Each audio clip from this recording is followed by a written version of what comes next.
Hey gang, it's JC, and this is the Daily Dose for Friday, January 20th, 2012, a combined venture with Mind Active in beautiful downtown Clayton. We have great television archives, top of the page, frequently asked questions you want to know about the Wisconsin Cheddar. It's up there in the corner, FAQ, frequently asked questions, special secret code. Also, you got your eye candy down there, and over in the corner, the rock and roll poll question from yesterday. City of Chesterfield is busting this guy because they don't want him shooting squirrels with a pellet gun. And they say, yeah, you can't do that. He said, but the squirrels are destroying my house. So the number one answer, if it wasn't for the nosy neighbor who complained about it, we wouldn't even be talking about this. 49% of you said that's the real problem. 30% said the city is wrong, guys should be able to shoot the vermin. And 21% of you said the city is right. It's only a matter of time before somebody gets hurt when you're discharging any sort of a gun in a densely populated area. So there you go. All right, today's rock and roll poll question. I thought about this for a couple of days and I finally figured, yeah, you know what? This is worth asking. Do you think significantly less of Tony La Russa and Albert Pujols? And by the way, we just found out Yadier Molina wasn't at the White House either. Now, it wasn't just the president. They were going up to Walter Reed Military Hospital. And Tony and Albert and Yadi blew it off. Do you think significantly less of these guys, or do you sort of buy into the idea that they were busy with other stuff or couldn't come for some reason? Please answer in the corner. Really curious about what your answer is going to be to this one. All right, we got football coming up this weekend. San Francisco hosting the Giants, 40% chance of showers, 56 degrees at game time. 49ers, 2.5-point favorites. That's a 5:30 start. Baltimore at New England, Patriots by 7, according to the Vegas boys. That's a 2 o'clock start. Clouds and 29. There is a 20% chance of snow flurries. By the way, there's a 100% chance of snow in Foxborough tomorrow, Saturday. Meanwhile, Vice President and gaffe machine Joe Biden told the crowd in San Francisco that the Giants are on their way to the Super Bowl. The only problem is the Giants are playing the 49ers this weekend. Newt Gingrich's ex-wife was on Nightland last night, and she says he was sexually promiscuous and wanted an open marriage. She later found out that he was seeing 3 women on the side. They were Sarah Lee, Little Debbie, and Mrs. Butterworth.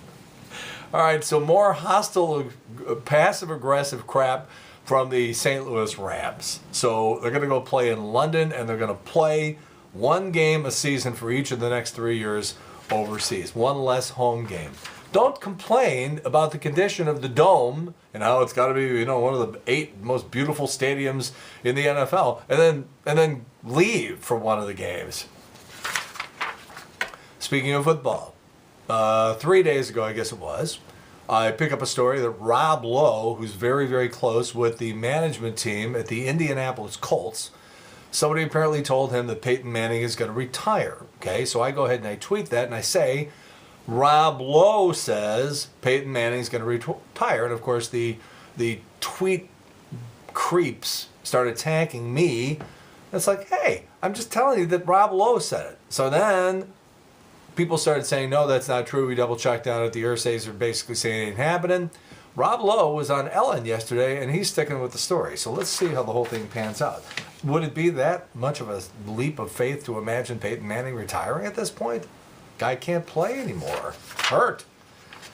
All right, the annual Harris poll of your favorite movie stars came out this week, and second year in a row, your favorite movie star in America today is Johnny Depp, followed by a tie for Denzel Washington and Clint Eastwood in second place.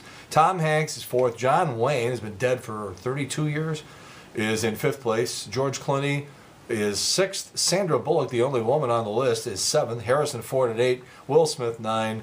Adam Sandler at 10. De Niro, Pacino, Tom Wilkinson, any like the great, great actors.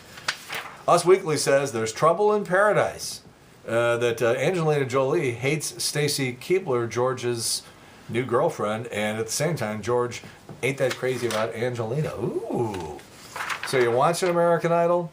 We finally found out that it's next Thursday, by the way, that the St. Louis stuff is going to be on. I'm going to write myself a note for that because I forgot to write that down. Yeah, but we found out that Thursday of next week is when they're going to finally show the St. Louis auditions. I got to remember to write this down because I forgot.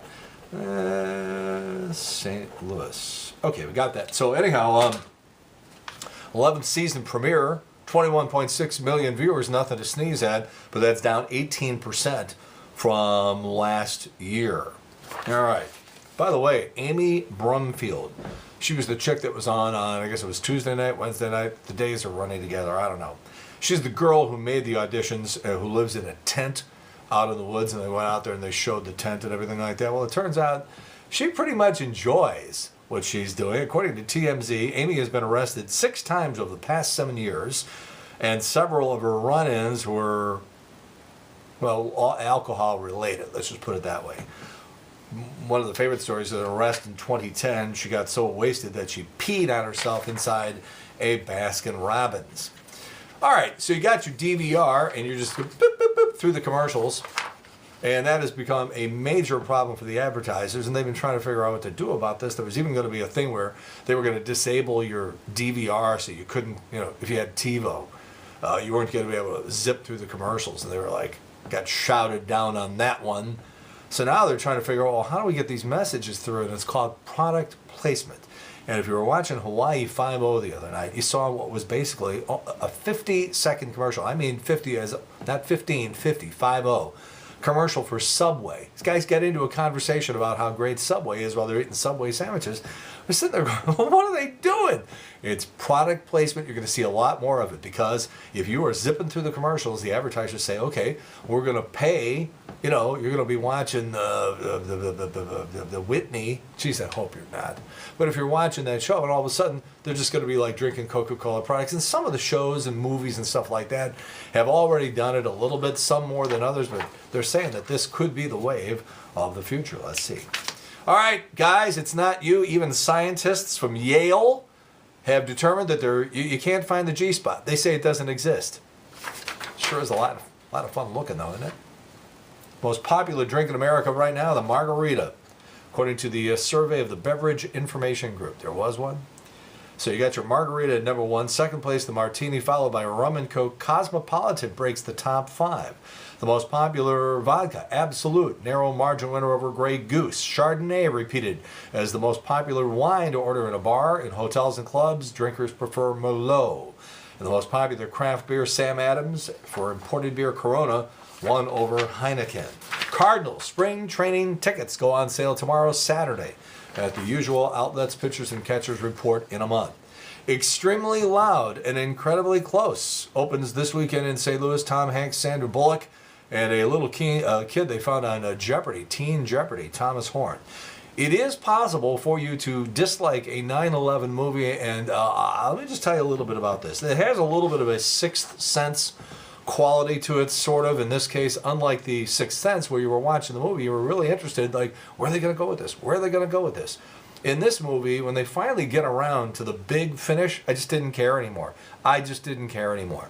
It's not that it's a bad movie, it's just that you're sitting there going, okay, where are you going with this? Where are you going with this?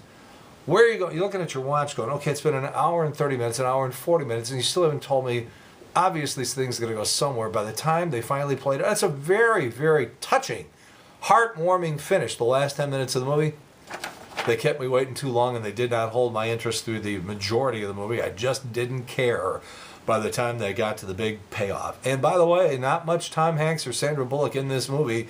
This is little Thomas Horn's movie.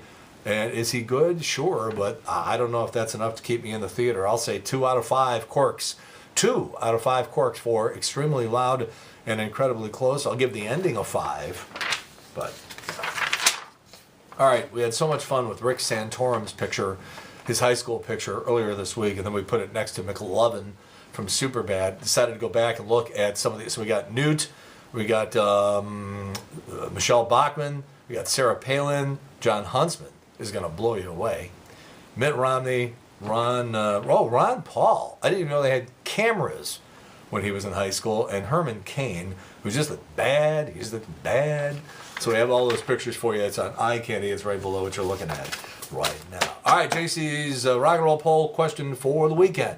Tony La Russa and Albert blow it off. I know they're not with the team anymore, but they were with the team that won. So I don't know. The whole thing just sort of rubs me the wrong way, but maybe I'm wrong. You tell me. Rock and roll poll question, yes or no? Do you think significantly less of them? And by the way, Tony and Albert, that might have given a boost to the soldiers at Walter Reed. They made it to the Glen back rally. Couldn't work this one in. All right, anyhow, that's our JC's Daily Dose for the weekend for Friday, January 20th, 2012, a combined venture with Mind Active in beautiful downtown Clayton. Have a great weekend. Talk to you on Monday, and we'll see you every day from noon till 3 along with Trish Gazelle on the Big 550 KTRS. In the meantime, we've beaten this one to death. Have a good one. See you later. Bye.